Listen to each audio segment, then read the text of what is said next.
So, first of all, I wanted to very warm thank all of you for having been there, having dedicated so much time in preparing these very, very impressive and inspiring talks. This has been for me, and I think for many of us, very rich 2 days on these very important topics. We now I personally have a lot of effort ahead of me to try to connect all the dots between all that has been said from all these disciplines that I found personally really more than inspiring, beautiful to see all together, from the ecology of ticks to the English literature, with the demography, epidemiology, history, and all the rest in between. So I hope that this will feed our thoughts and possibly act for the future for a long time. A very practical point is that François Héran invites us to have a short visit of the terrace of Collège de France, which has a very, very nice view of Paris, which would be a nice change from moving to an amphitheater with few light up to the sky of Paris, which we shall do. We could do at the end of this discussion. Now, it's really there are many ways to start a discussion on such a broad and complex topic. We have to position ourselves.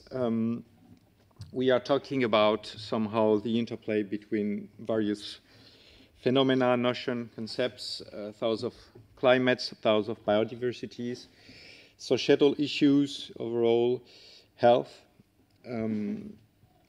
These issues are fed, are described by a variety of disciplines, from the sciences of the atmosphere, of the oceans, that have, of course, been instrumental in bringing the climate change issue.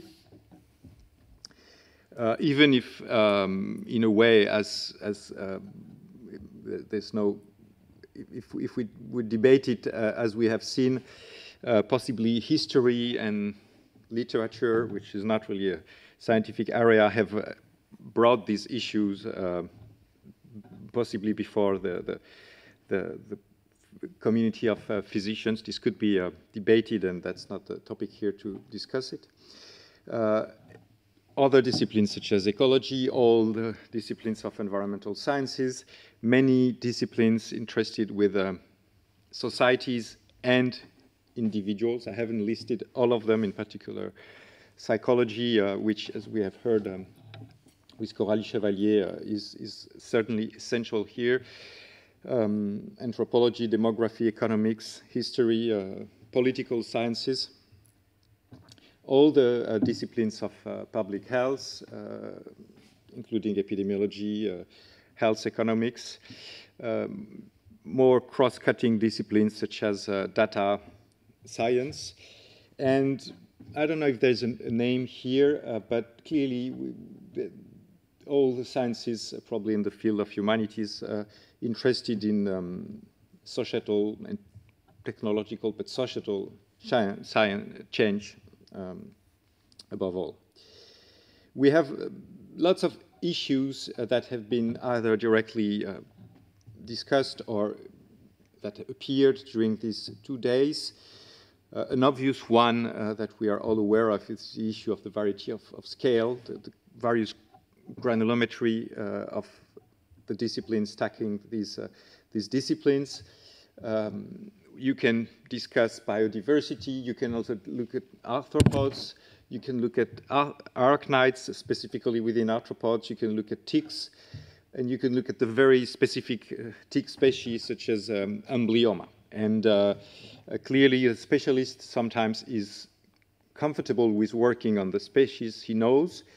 Society and other scientists need also the bigger picture, and moving at both scales is a huge challenge for people, for scientists, for many disciplines.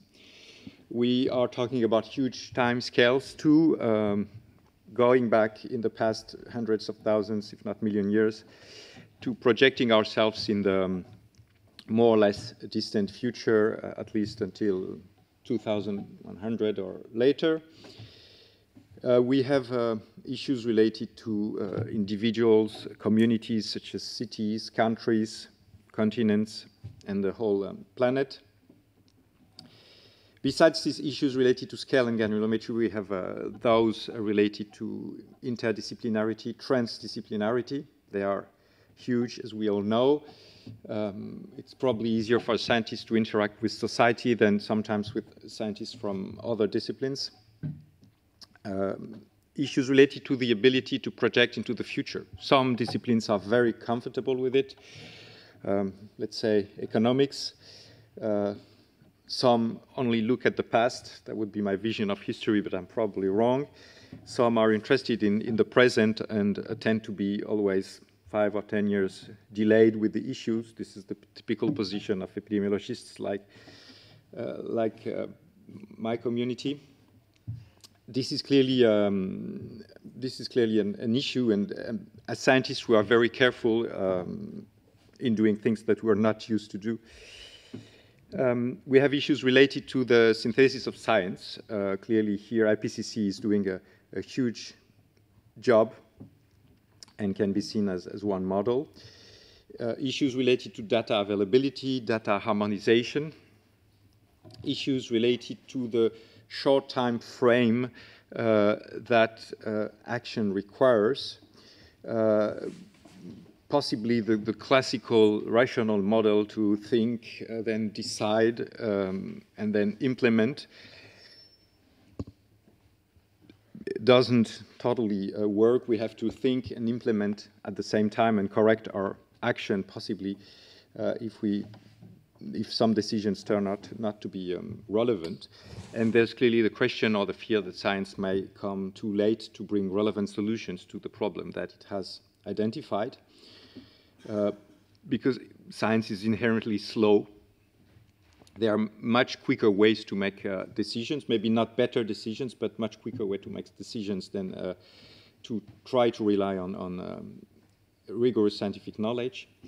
And there are huge issues related to the science-society interface. They are related to many points, and I don't want to go outside my field, but clearly we're touching ideological, we're touching values, we're touching change, and we're talking about changing the life of a large proportion of the people on the planet.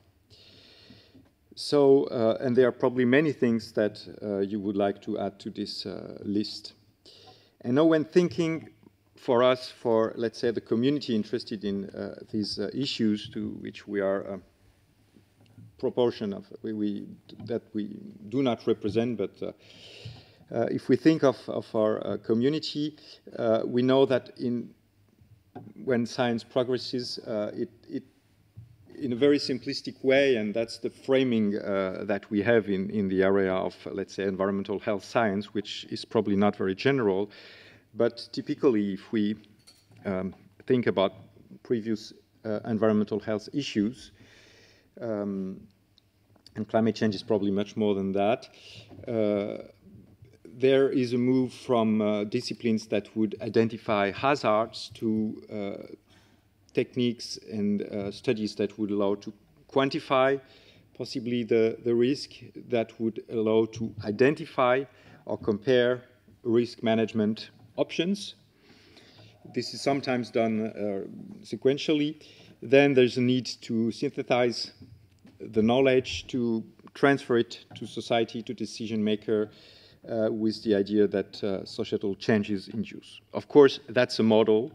I'm not saying it's idealistic. I'm even not sure it's been applied like that for many issues society or the environment have faced, but that's at least one possible working model. So in opening the discussion, one possible question would be what relevant next steps would be to continue and expand on the work that we have heard on these 2 days, where would you feel that it is most relevant or urgent to act? Shall we continue producing fundamental research? Shall we do more comparison of risk management options like we have heard this morning? Shall we spend more time debating with society and trying to convey our results to the society or to decision makers? I think that could be one question among many others. You might, yes, we can, yeah. Well, if you allow me, I have a couple of comments, but very briefly, then we hear the rest of the people. Well, first of all, it seems to me that something that is in common among us is the idea of co-benefits. I come from public health. There is still research to be done on public health, on co-benefits to refine the estimates, particularly the economic estimates, because there are not many papers about the advantages and disadvantages of different policies focused on co-benefits. But then I have another more general comment, perhaps for the economists, because I didn't hear almost anything about corporations, enterprises, companies, banks, investments. Now, there is a big change or movement going on, which is, for example, the ESG appraisals. And there is a lot of greenwashing. So on one side, in terms of worth, reputation, enterprises, corporations, and banks go towards a more sustainable society. In practice, I'm not sure. As I said, there is a lot of greenwashing, which was not mentioned in these 2 days. So my suggestion is that we need to do much more work on a critical examination of investments, bonds, what enterprises do. There is a big gap between statements and reality. Well, I could say more, but this is a question for economists and also for Coralie. I found her presentation extremely interesting, and I wonder whether the same concepts could be shifted from the individual, from the consumer to the enterprise. For example, reputation. There is a reputational issue with enterprises, which is filled very often with in ways that are very far from being satisfactory, because they are based on greenwashing. Okay, I stop there.